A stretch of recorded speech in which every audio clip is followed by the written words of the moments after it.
예수님처럼 밤엔 달처럼 그렇게 살 순 없을까?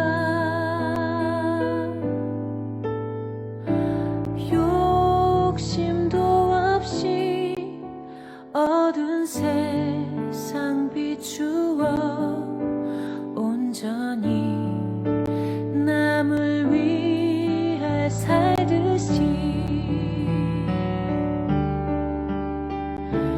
나의 일생에 꿈이 있다면 이 땅에 빛과 소금 되어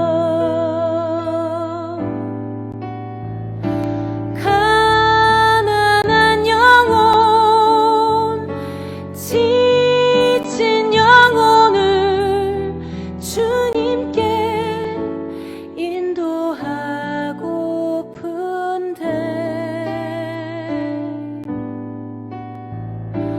나의 욕심이 나의 못난 자가 언제나 커다란 짐 되어 나를 짓눌러 나를 곤곡해 하니 예수여 나를 도와주소서.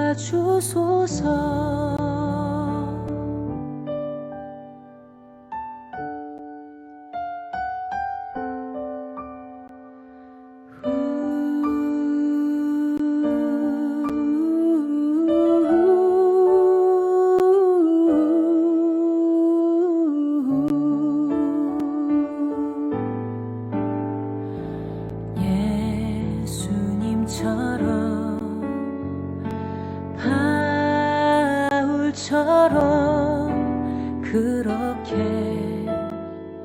살 순 없을까? 남을 위하여 당신들의 온몸을 온전히 버리셨던 것처럼 주의 사랑은 베푸는 사랑 값없이 그저 주는 사랑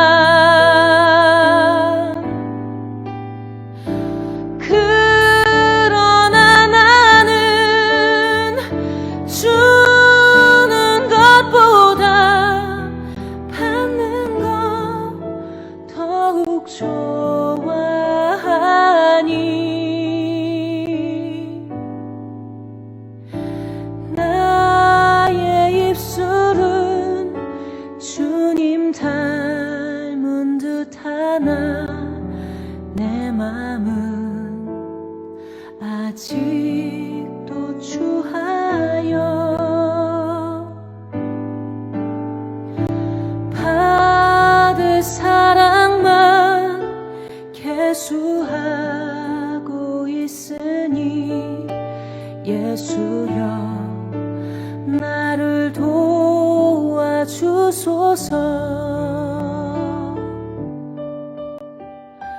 나의 욕심이 나의 못난 자가 언제나 커다란 짐 되어 나를 짓눌러 마음을 곤곡해 하니 예수여 나를 도와주소서.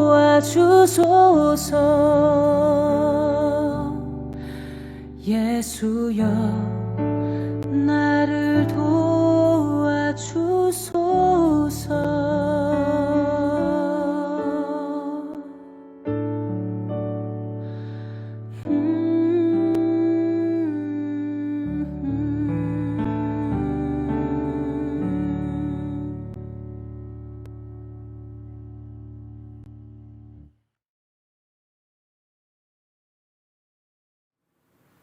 코로나라는 말을 안 쓰고 지나가는 날이 없는 것 같습니다. 어쩌다 이런 세상이 됐는지 지금 설교 이 코로나19 시리즈로 10번의 설교를 드리고 있습니다.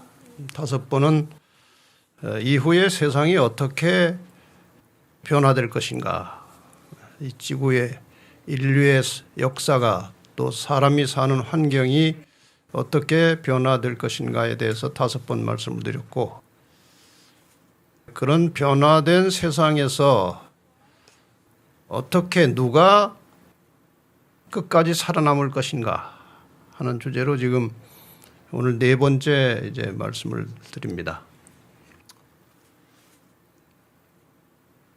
이 코로나19 이후에 누가 살아남을 것인가 하는 주제는 얼마나 잠시 더 살 것인가 하는 문제가 아니고 누가 영원히 살아남을 것인가 하는 문제입니다. 이 코로나19가 언제 끝날지, 아니면 이러한 전염병 시대가 얼마나 오래 갈지 아무도 예측할 수 없는 상황에 처하게 되었습니다. 그러나 어떻게 되든지 상관없이 현재의 상태로만 가지고도 이전과 같은 정상적인 삶을 살기는 거의 불가능할 것이라는 것이 대부분의 전문가들의 예측이고 예언입니다. 경제, 정치, 교육, 종교, 문화 이런 여러 분야의 인간의 삶에 그동안 우리가 경험해 보지 못한 현저한 변화가 일어날 것은 피할 수 없는, 불가피하게 당면할 수밖에 없는 이제 그런 세상이 되어버렸습니다. 이런 상황에서 어떻게 살아남을 것인가, 특히 기독교 신앙인들에게 있어서는 이 산다는 것이 영생과 관련이 있기 때문에 이 문제에 대한, 이 영생의 문제에 대한 올바른 지식과 이해가 필요하기 때문에 지금 이 말씀을 계속 나누고 있는 것입니다. 누가 살아남을 것인가? 지금 3번 말씀을 드린 것 중에 하나는 죽어야 산다는 것이고, 그 다음에 깨끗해야 산다, 그리고 희생해야 산다.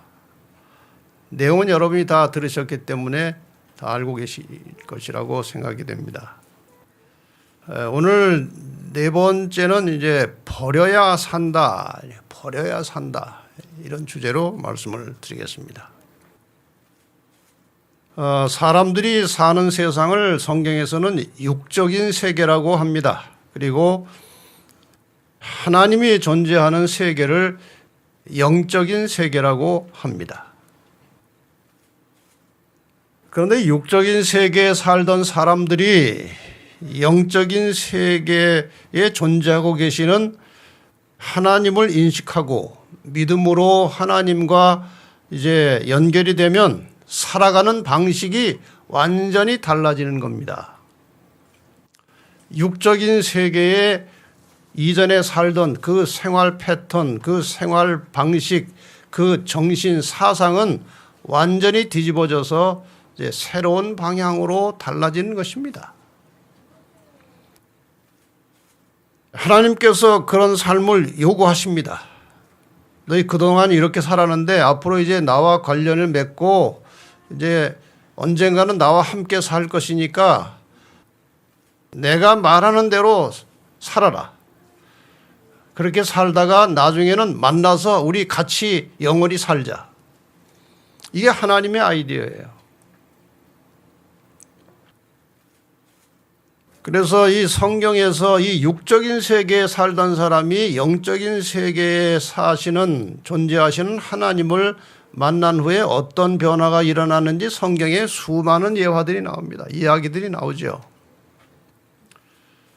그 대표적인 사람 중에 하나가 이제 아브라함입니다.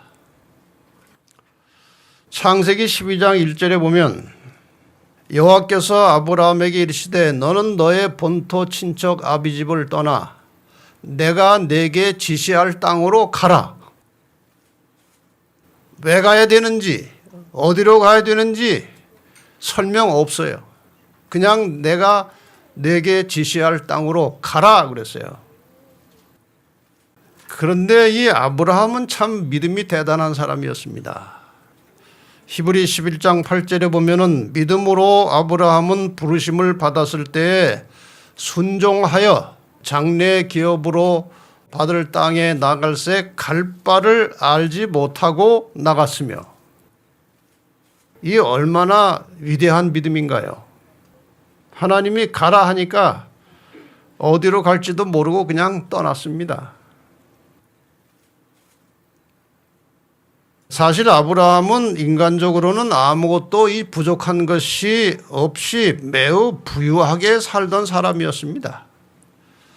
이 고고학적 발굴에 의하면은 아브라함이 살던 당시에도 상당히 문화가 발달돼 가지고 지금의 그 수세식 변소 시설 정도가 돼 있었다고 그래요. 그렇게 아주 발달된 세계에서 부자로 살았습니다. 안락하게 살았습니다. 그런데 어느 날 하나님이 아브라함에게 나타나셔서 아브라함을 부르시더니 현재 살고 있는 집을 떠나서 내가 지시하는 곳으로 가라고 합니다. 여러분, 이런 일이 여러분의 인생에 있었다면 어떻게 하시겠습니까? 그렇게 선뜻 나갈 만한 사람이 없을 것입니다. 저부터도 지금 아니 하나님 여기 지금 선교 사업하고 있는데 어딜 가라고 그러십니까 하고 상당히 그 곤란해할 것 같아요.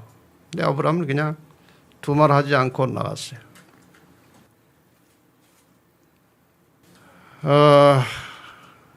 그 말에, 하나님의 그 말씀에 순종하려면 많은 것을 버려야 합니다. 집도 버려야 하고 땅도 버려야 되고 생활에 필수인 건 몇 가지만 챙겨서 가족들과 함께 떠나야 합니다. 주소도 모르고 내비게이션도 없습니다. 그냥 인도를 따라서 가는 겁니다. 그런데 아브라함은 그 말씀에 순종해서 모든 것을 버리고 떠났습니다. 하나님께서 그럴 만한 사람이니까 부르신 겁니다. 불렀는데 뭐 이유를 대고 안 간다고 그러면 하나님이 얼마나 입장이 난처합니까? 그럴 만한 사람이기 때문에 불러내셨죠. 또 한 사람의 예를 들어보겠습니다. 이 모세의 경우입니다. 모세. 히브리 11장 24절로 26절에 보면은 믿음으로 모세는 장성하여 바로의 공주의 아들이라 칭함을 거절하고 도리어 하나님의 백성과 함께 고난받기를 잠시 죄악의 낙을 누리는 것보다 더 좋아하고 그리스도를 위하여 받는 능력을 애굽의 모든 보화보다 더 큰 재물로 여겼으니 이는 상 주심을 바라봅니다.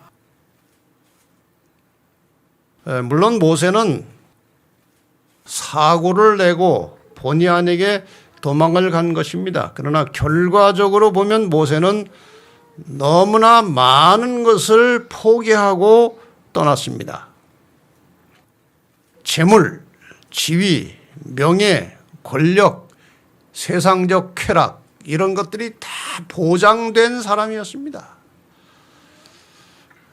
그런데 그것을 다 버리고 떠났는데 나중에 결과는 어떻습니까?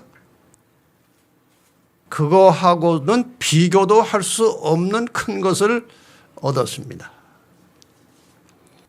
지금 모세는 하늘에서 하나님과 함께 살고 있습니다. 이게 얼마나 놀라운 특권입니까? 만약에 바로의 궁중에 계속 살았더라면 지금 애굽의 어느 한쪽 구석에 미라로 남아 있었을지도 모릅니다. 지금 살아서 하나님과 함께 산 것은 그 모든 세상의 부귀 영화를 포기하고 버렸기 때문에 얻은 결과였습니다. 신약 시대에 예수님의 제자들도 그 비슷한 경험을 하게 됩니다.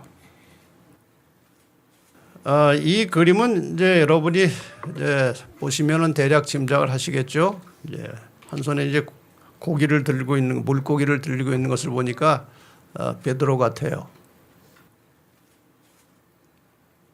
이 제자들 몇 사람이 이 어부 출신 제자들 몇 사람이 이제 이렇게 저렇게 경로를 통해서 예수님께 부름을 받았습니다. 근데 부름을 받았지만 전적으로 전 시간을 다 바쳐서 예수님을 따라다니면서 봉사한 것은 얼마 후였습니다. 그래서 이제 하루는 고기를 잡으러 갔습니다. 먹고 살아야 되니까.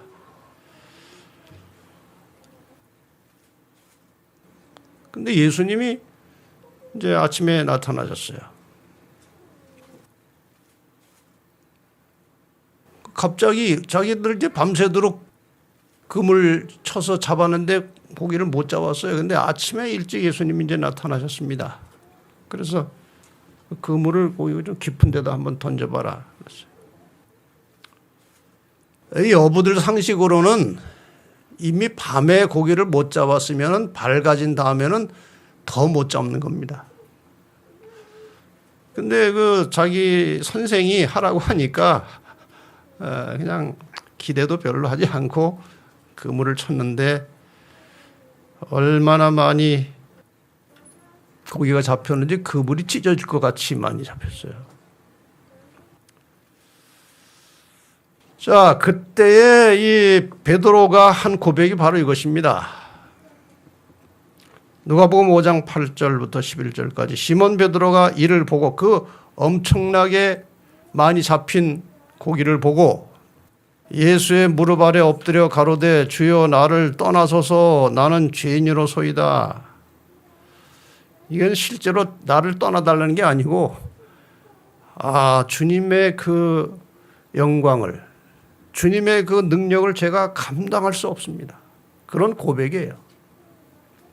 그때 예수님께서 그들에게 말씀하십니다. 무서워 말라 이제 후로는 내가 사람을 취하리라 하시니 저희가 배들을 육지에 대고 모든 것을 버려두고 예수를 좇으니라.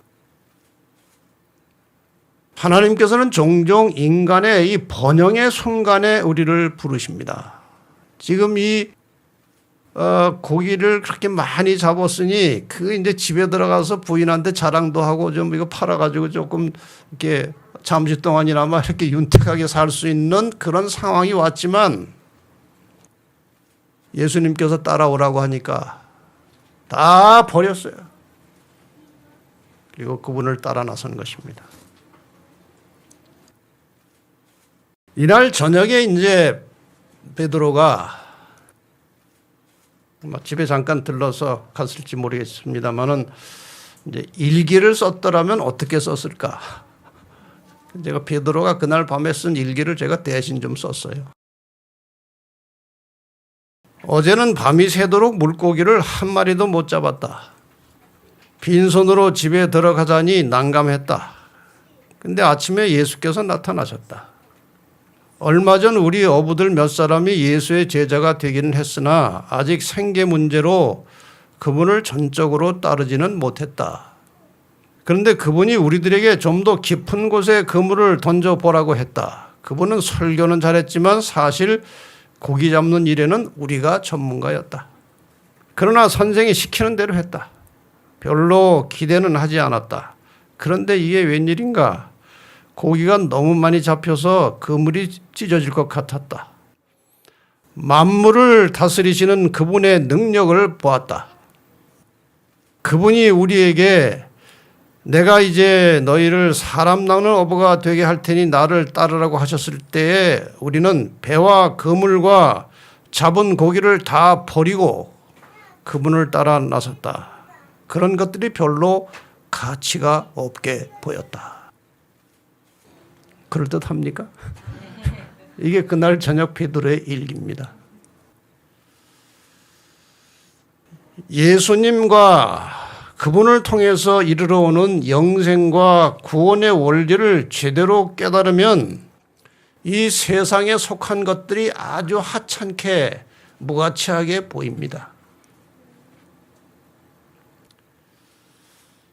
왜냐하면 사람이 먹고 살아가는 모든 일이 하나님의 소관이기 때문에 의식주 문제에 대한 염려는 사라지고 영적인 가치를 추구하게 된다는 것입니다.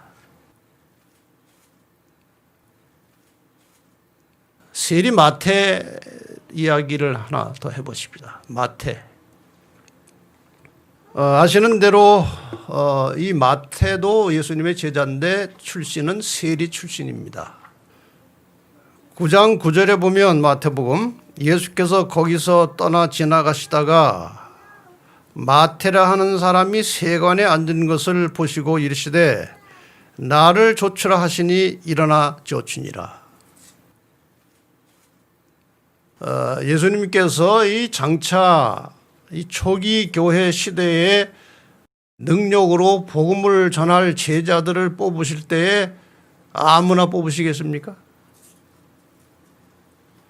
사람들이 보는 시각을 기준으로 뽑는 것이 아니고 예수님께서 각 사람의 제자가 될 만한 사람의 마음의 중심을 보시고 그가 장차 어떤 사람이 될 것을 미리 아시고 그래서 부르시는 거예요.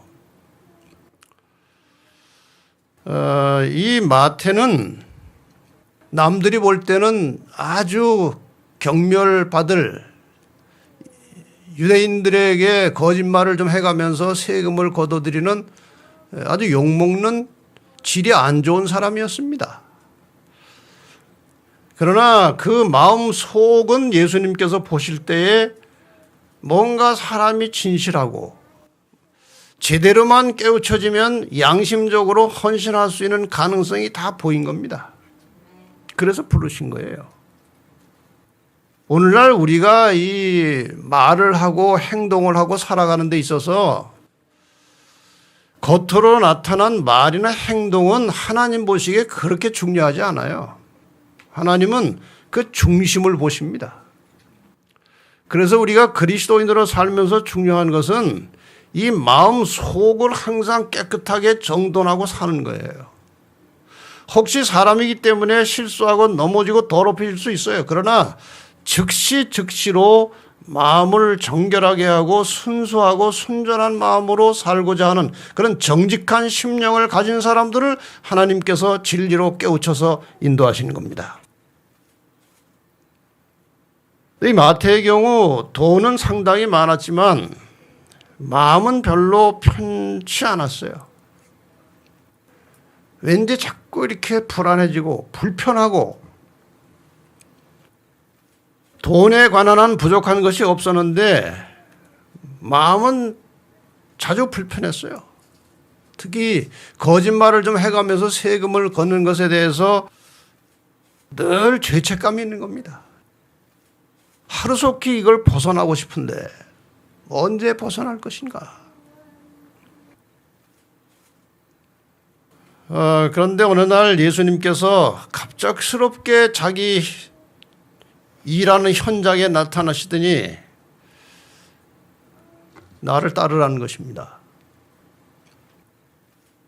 이 마태가 평상시에 다른 세리들처럼 그런 마음을 가지고 살았다면 예수님께서 부르시지도 않았을 것이고 불러도 선뜻 나설 수가 없죠.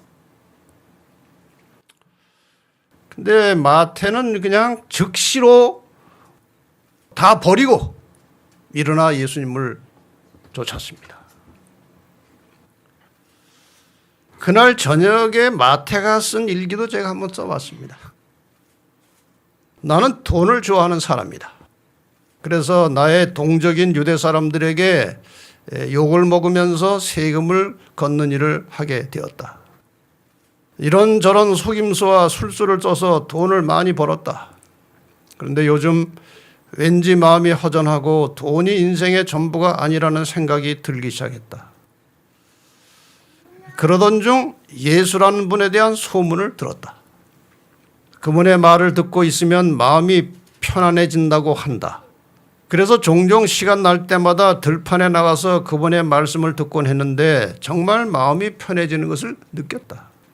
그런데 동시에 나의 직업에 대한 죄책감이 들었다. 이런 비양심적인 일을 더 이상 하지 말아야 되겠다는 생각이 자꾸 들었다. 그런데 오늘 내가 세관 앞에 앉아서 세금을 징수하고 있는데 그 예수라는 분이 내 앞을 지나가면서 갑자기 나를 조치라고 하셨다. 그 순간 약간의 망설임과 갈등이 있었지만 돈 잘 버는 내 직업을 포기하기로 결단을 내리고 그분의 제자가 되기로 결심했다. 이게 마태의 마음이었어요. 자, 우리 어떻습니까? 지금 어떤 직업을 선택해서 안식일도 제대로 못 지키고 돈은 잘 벌리고 막 이렇게 잘 나가는데 책을 보다가 혹은 방송을 듣다가 어떤 양심의 소리가 나서 하나님을 제대로 믿으라는 그런 깨달음이 온 거예요.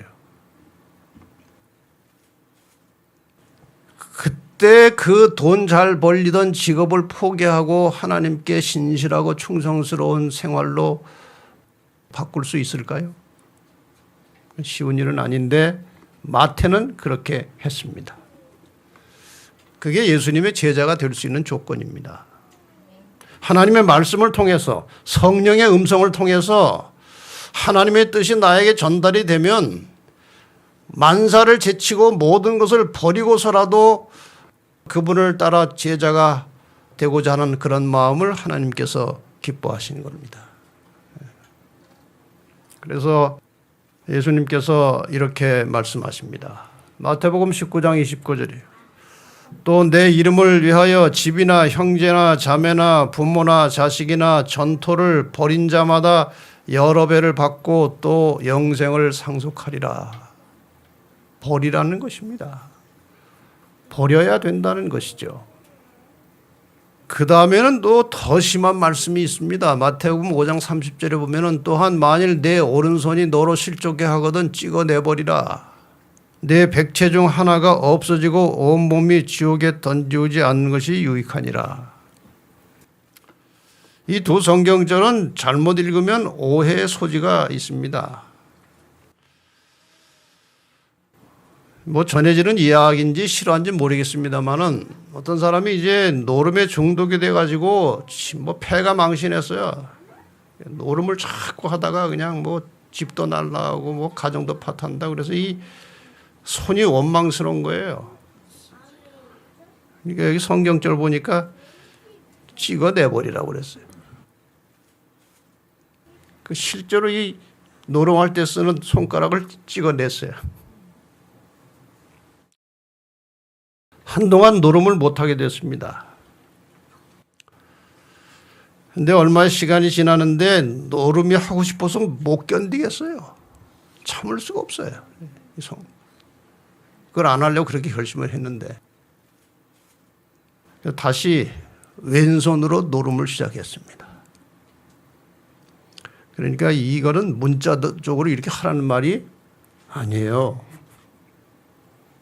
전토나 형제나 자매나 부모를 그냥 쉽게 버리라는 게 아니에요.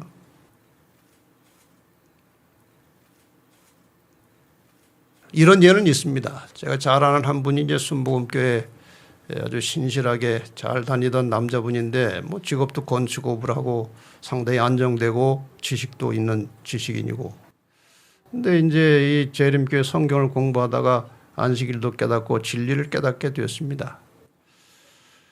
그 가족들은 다 아내를 포함해서 이제 순복음교회 신실한 신자지요. 그런데 남편이 이제 자기가 생각할 때는 이단에 빠진 겁니다. 이 아내가 볼 때는. 근데 이 남편은 진리를 찾은 겁니다. 근데 이 부인이 얼마나 참 겁나는 사람인지요. 남편이 재림교회로 넘어간 순간부터 밥을 안 해주는 거예요. 빨래도 안 해줘요. 혼자서 차려 먹고 혼자서 빨래를 하기를 3년을 했어요. 그 여자가 화가 나니까 그렇게 무서운 거예요. 우리 여자분들은 안 그러겠지만 어쨌든 도무지 살 수가 없는 거예요. 그래서 할 수 없이 헤어졌습니다. 여자도 원하고 하니까. 그건 아주 특수한 경우지만 그 신앙이 안 맞는다고 그렇게 쉽게 갈라서면 안 되죠. 이게 무슨 의미입니까, 그럼? 예수께서는 인류를 구원하시기 위해서 하늘의 모든 영광을 버리시고 이 땅에 오셨습니다. 예수님도 버렸어요. 하늘의 영광 다 버리고 여기 오셨습니다.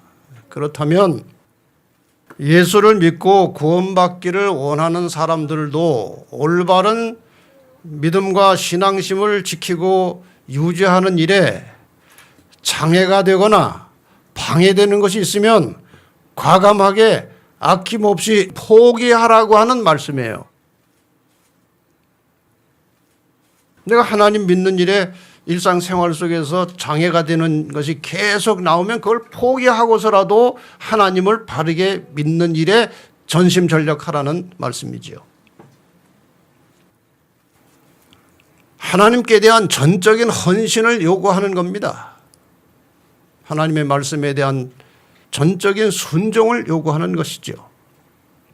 그래서 삶의 우선순위를 정할 때에 먼저 그의 나라와 그의 의를 구하라는 것이죠. 먼저 우선순위를 말하는 것입니다.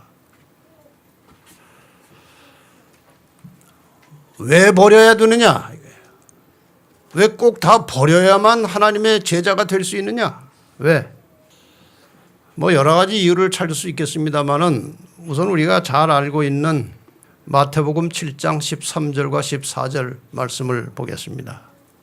좁은 문으로 들어가라.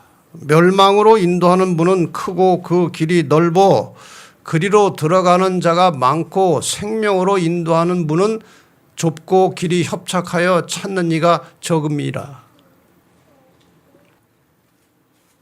천국 문은 그렇게 넓지 않습니다.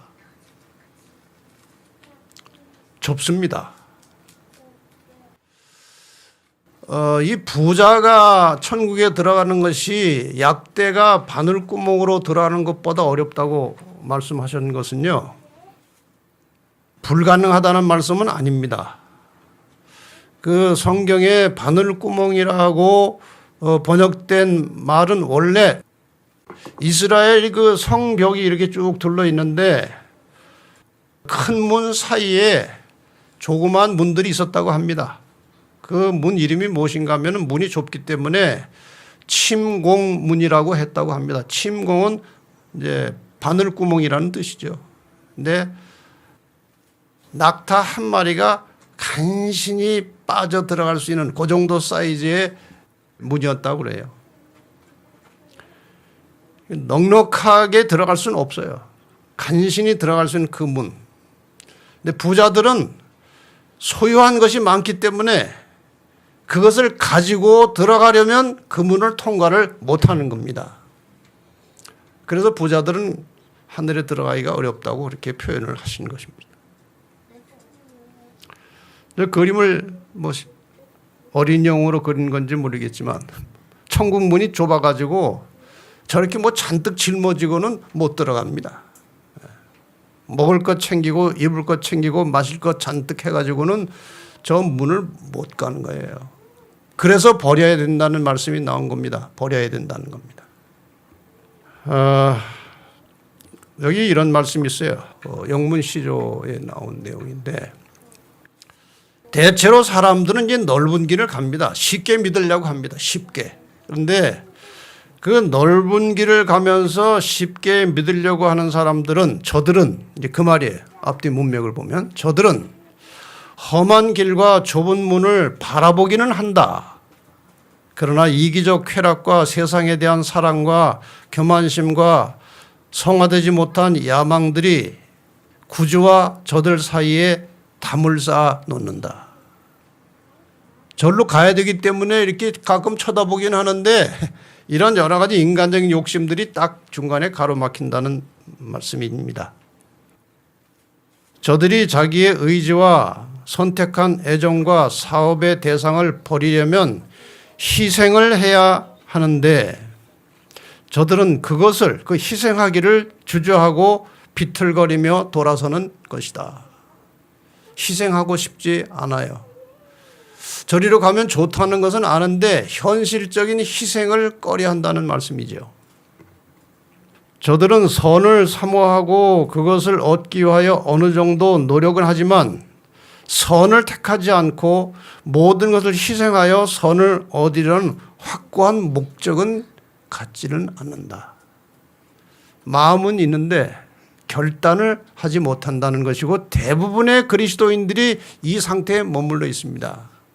좋은 것을 알고 결단을 해야 되는데 좋다는 것, 저렇게 해야 된다는 것만 인식하고 결단을 못한 채로 그냥 하루하루 살다 보니까 거의 변화가 없이 그냥 사는 것입니다. 자기 희생 없이 천국에 들어가기를 원하는 자들은 천국을 포기하는 것과 같다고 성경은 말합니다. 자기 희생하지 않고 천국에 들어가기를 원하는 자들은 천국을 들어갈 마음이 없는 것과 마찬가지라 그 말이죠. 제가 아주 좋아하는 그 시대의 소망의 구절을 하나 읽어드리겠습니다. 구속받은 자들이나 타락하지 않은 자들 모두 그리스도의 십자가에서 그들의 과학과 노래를 찾게 될 것이다. 예수 그리스도의 얼굴에서 비치는 영광은 자아 희생적 사랑의 영광임이 드러날 것이다. 이 말이 참 중요한 말이에요. 자아 희생적 사랑의 영광. 갈바리에서 비쳐나오는 빛으로 볼 때에 자아를 부정하는 사랑의 법칙이 이 세상과 하늘의 생명의 법칙임이 드러날 것이다. 자기를 희생하는 자들이 생명을 얻는다는 겁니다. 자아 희생의 법칙이 생명의 법칙이라는 겁니다.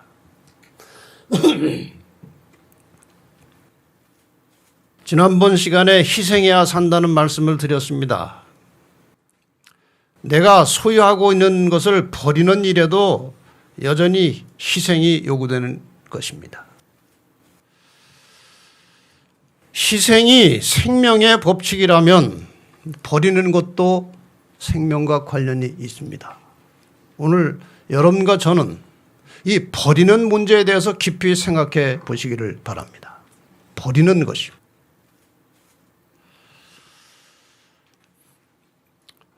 왜 버려야 되는지 제가 계속해서 설명을 드리겠습니다. 히브리 12장 1절에 보면은 이러므로 우리에게 구름같이 둘러싼 허다한 증인들이 있으니 모든 무거운 것과 얽매이기 쉬운 죄를 벗어버리고 인내로서 우리 앞에 당한 경주를 경주하며 믿음의 주여 또 온전케 하시는 이인 예수를 바라보자. 저는 그 앞에 있는 즐거움을 위하여 십자가를 참으사 부끄러움을 개의치 아니하시더니 하나님의 보좌 우편에 앉으셨느니라. 여기가 우리가 버려야 될 것이 이제 두 가지 주제로 나오는데 모든 무거운 것을 벗어버리고 얽매이기 쉬운 죄를 벗어버리라고 말씀하시면서 이것을 벗어버려야 되는 이유를 이렇게 설명합니다. 우리 앞에 당한 경주를 경주하며, 말이 좀 이상하지만 우리를 무엇에 비유했는가 하면은 경기에 임한 경주자로 비유한 겁니다. 운동장에 나가서 지금 다름박질하는 경주하는 사람이기 때문에 거추장스러운 것들을 다 벗어버리라는 거예요. 여기 마라톤 이제 선수 여러분이 보시면 양복 안 입었습니다. 가장 단출한 짧은 러닝 셔츠를 입었습니다. 멋진 바지 입지 않았습니다. 아주 짧은 가벼운 바지를 입었어요. 왜 그랬습니까? 뭐가 옷이 거추장스럽고 무거울수록 다름박질 하는데 장애가 되기 때문에 벗은 거 아닙니까? 그렇다면 우리가 지금 그리스도인의 삶을 사는 것도 하늘이라고 하는 고를 향해서 뛰어가고 있는 다름박질하고 있는 겁니다. 운동선수 같이 지금 달려가고 있는 것이죠. 그러니까 거추장스러운 것들을 다 벗어버리라는 겁니다. 벗어버리라는 거예요. 좀 더 구체적으로 무엇을 버려야 하느냐 하는 겁니다. 무엇을 버려야 하느냐. 이 성경절을 보면은 버려야 될 것들이 많이 나와요. 제가 그냥 몇 가지 대표적인 성경절만 좀 불러드리겠습니다. 에베소 4장 22절에 보면은 너희는 유혹의 욕심을 따라 썩어져가는 구습을 쫓는 옛사람을 벗어버리라고 말씀하셨어요. 에베소 4장 25절은 그런즉 거짓을 버리라고 말씀하십니다. 거짓을 버리라. 그리고 이웃으로 더불어 참된 것을 말하라.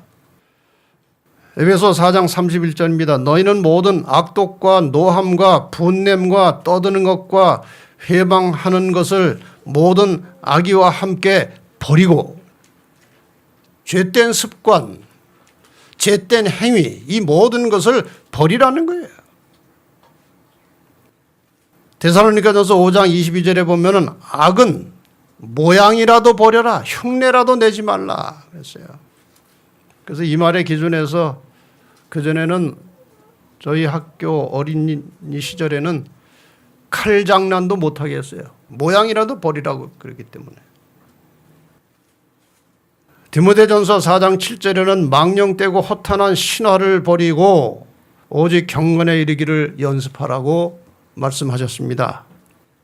디도서 2장 12절에는 우리를 양육하시되 경건치 않은 것과 이 세상 정욕을 다 버리고 근신함과 의로움과 경건함으로 이 세상에 살라고 권면하십니다. 베드로전서 2장 1절에는 그러므로 모든 악독과 모든 괴휼과 외식과 시기와 모든 비방하는 말을 버리라. 다 버리라는 것입니다. 버려야 될 것이 너무 많아요.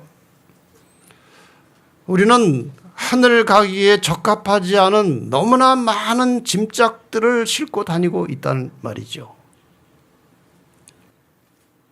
자, 저 그림을 한번 보시기 바랍니다. 저는 싣고 가는 것도 싣고 가는 거지만 어떻게 실었는지도 참 불가사의한 겁니다. 얼마나 복잡합니까? 네, 영적으로 보면 우리가 저런 짐짝들을 싣고 다닌다는 것이죠. 우리가. 그 옆에 끌고 가는 사람은 얼마나 심플합니까? 그냥 도랑무통 하나 싣고 가는 것 같아요.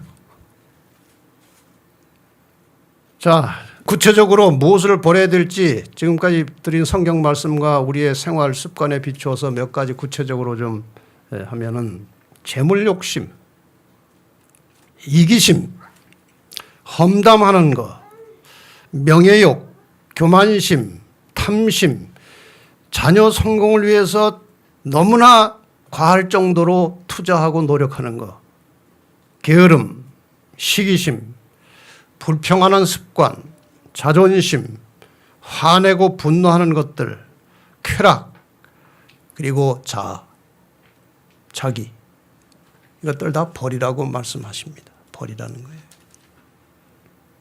다시 말하면 하늘 가는 여정에 불필요한 모든 것을 버려야 영원히 살 수 있다는 말씀입니다. 하늘 가는 여정에 불필요한 모든 것을 버리라는 것이죠. 그러니까 버리는 것의 우선순위는 이런 것입니다. 첫째, 가장 빨리 버려야 될 우선순위는 자기의 신실한 신앙생활에 장애가 되는 것, 하나님보다 더 소중하게 생각하는 우상들을 1차적으로 버려야 돼요.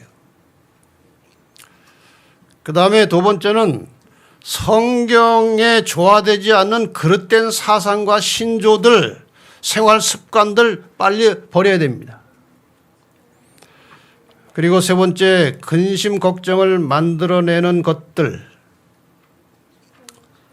이것 때문에 계속 마음이 쓰이고 신경이 쓰이고 걱정거리가 있으면 그걸 버리라는 거예요. 그거 걱정하고 있지 말고.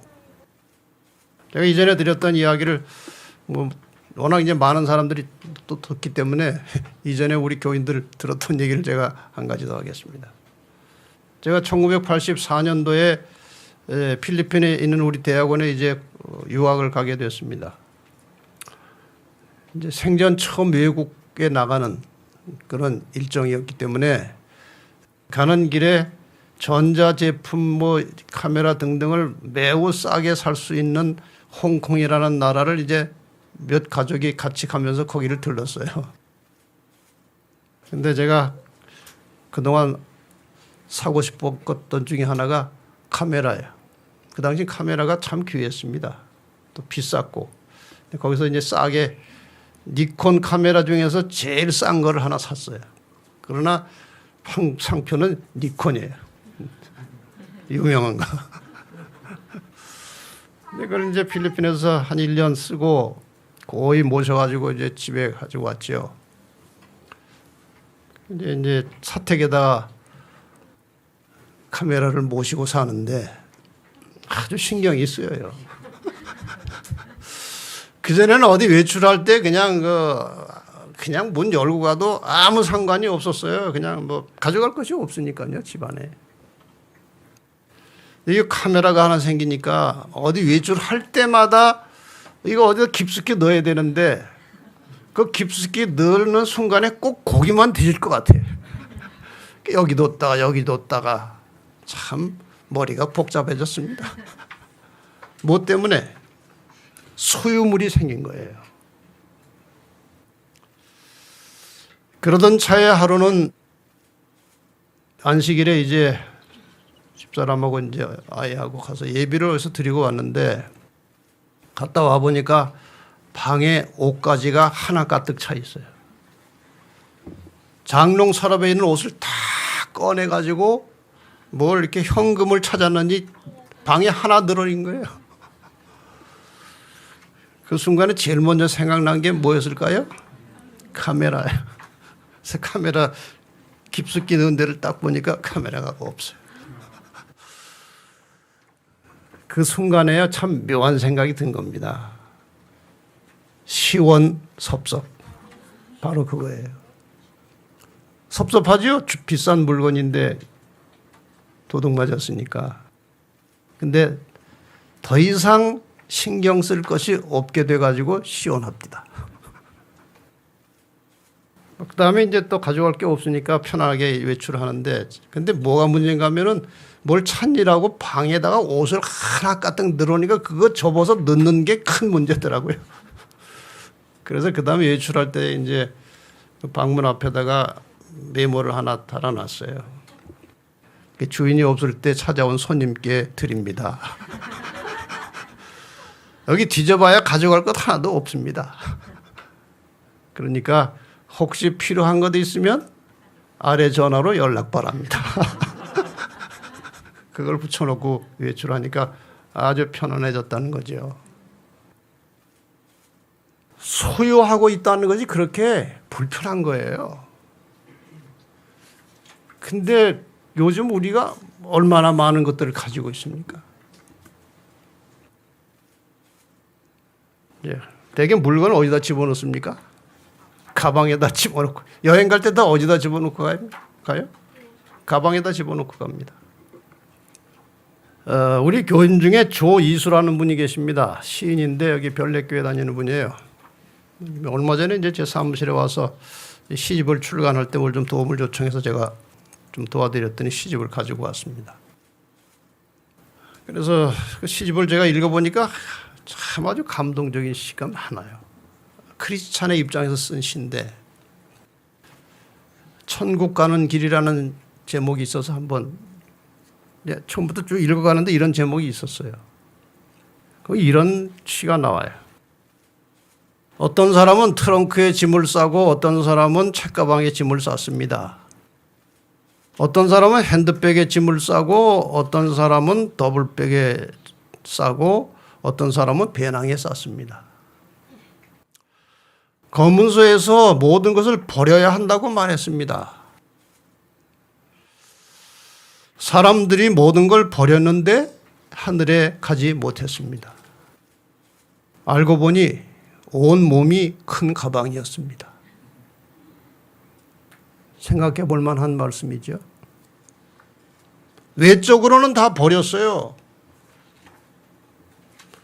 근데 가만히 보니까 몸뚱이가 가방이야.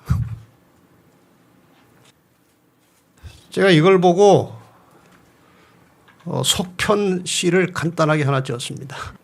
보이지 않는 가방들.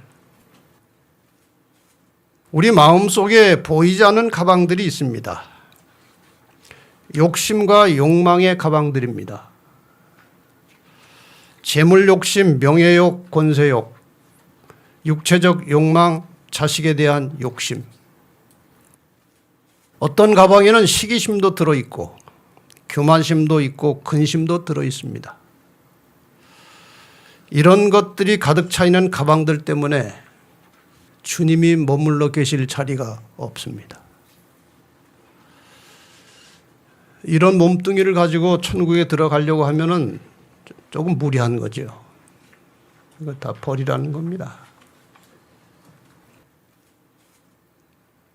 오늘날 현대 그리스도인들을 사탄이 미혹하는 방법 중에 하나는 생활을 분주하게 만들고 복잡하게 만들어서 근심거리를 가져다 주고 그래서 정상적이고 건강한 신앙생활을 못하게 하는 것이 사탄의 전략입니다. 나쁜 일은 하지 않아요.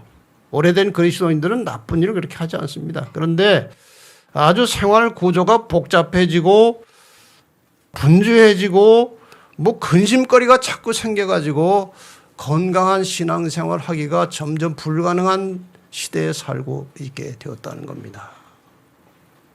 앞으로는 아마 이 코로나19 이후에는 생계, 먹고 사는 문제가 큰 숙제로 다가올 것입니다.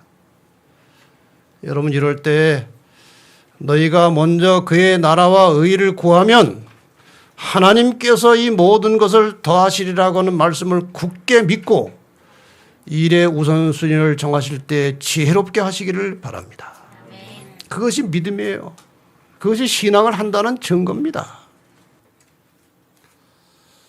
그래서 재림을 기다리면서 승천을 준비하는 재림 성도들은 이 종말의 시간이 임박한 이 시기에 버리는 일을 시작해야 한다고 생각합니다.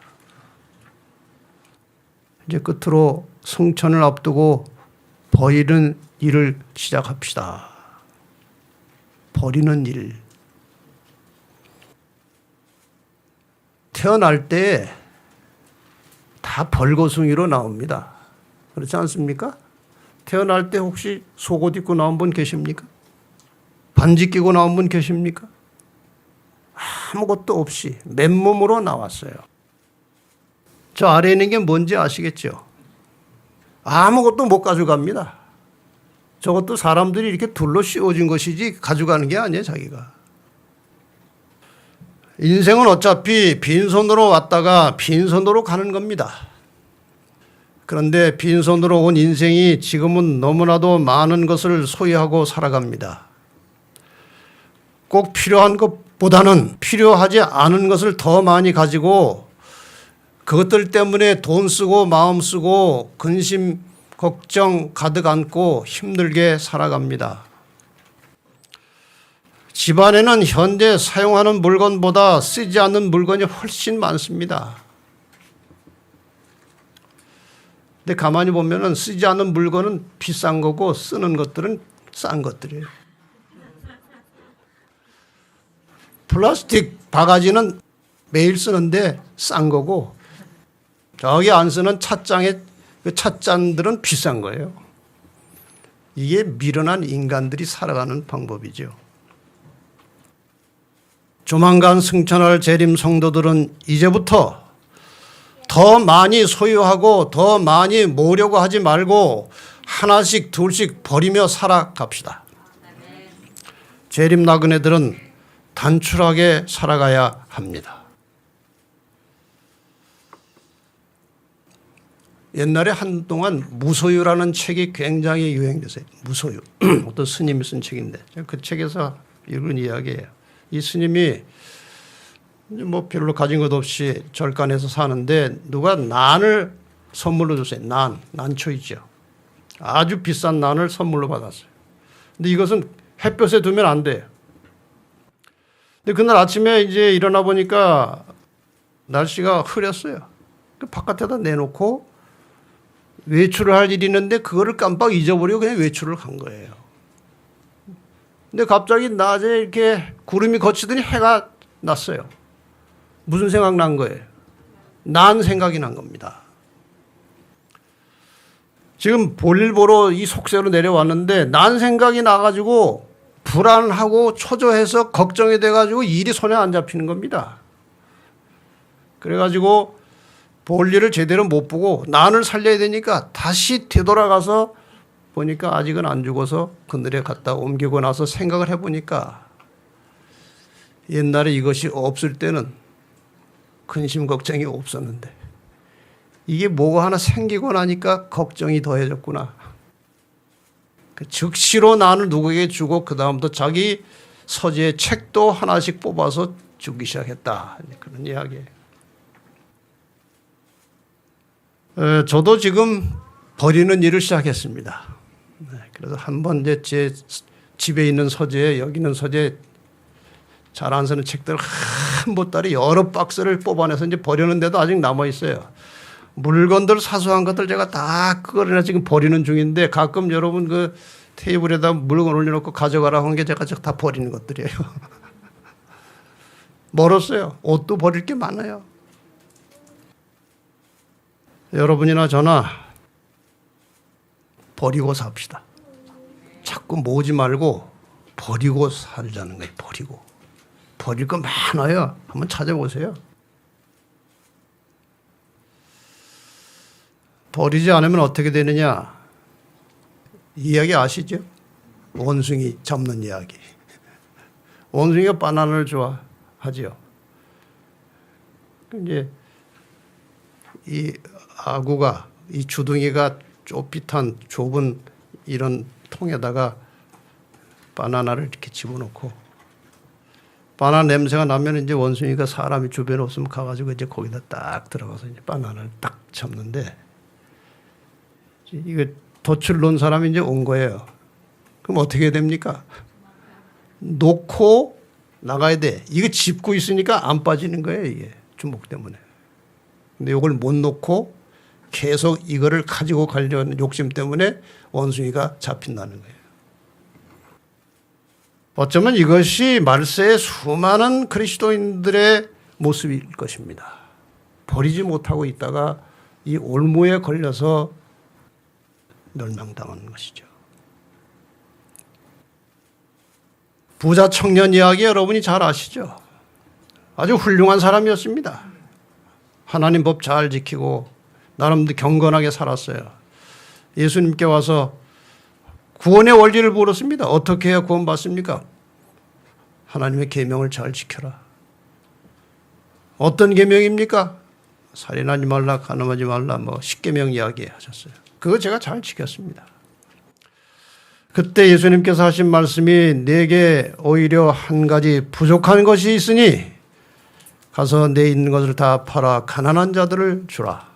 그리하면 하늘에서 보화가 되게 있으리라. 그리고 와서 나를 좇으라 하시니 그 사람이 재물이 많은 고로 이 말씀을 인하여 슬픈 기색을 띠고 근심하며 가니라. 이 원숭이가 이 통 속에 들어있는 바나나를 못 놓고 잡고 있다가 덫에 걸렸듯이 이 부자 청년은 그 재물을 놓지 못해서 덫에 걸려서 영생을 포기한 슬픈 이야기입니다. 여러분이나 저나 이제 코로나19 이후에 엄청난 세상의 변화 속에서 버리는 일을 시작하시기를 바랍니다. 소유된 것도 소유지만 이 속에 있는 것들을 버려서 안과 박이 안과 박같이 정말 단출하고 깨끗하고 그래서 주님 오실 때 미련 없이 승천할 수 있는 그러한 성도들로 준비된 재림 성도들이 되시기를 바라면서 말씀을 마치겠습니다.